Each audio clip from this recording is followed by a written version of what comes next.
धर्म की जय हो, अधर्म का नाश हो, गोहत्या बंद हो.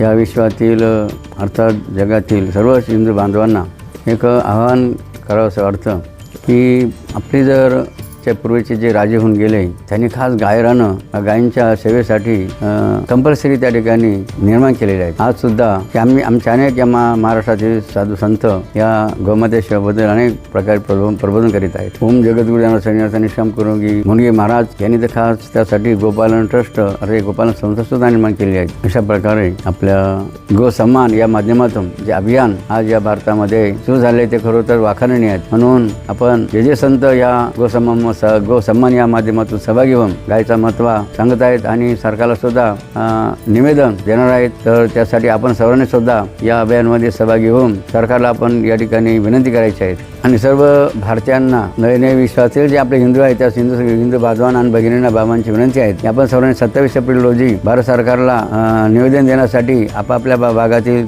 तहसीलच्या कार्यालयामध्ये जाऊन हे गोमाता सन्मानचं या ठिकाणी निवेदन देऊन की त्यांना विनंती करून आग्रहपूर्वक या ठिकाणी आपण निवेदन द्यावं आणि त्यासाठी आणि गोमातेचा आशीर्वाद घ्यावा. जय गोमाता, जय भारत.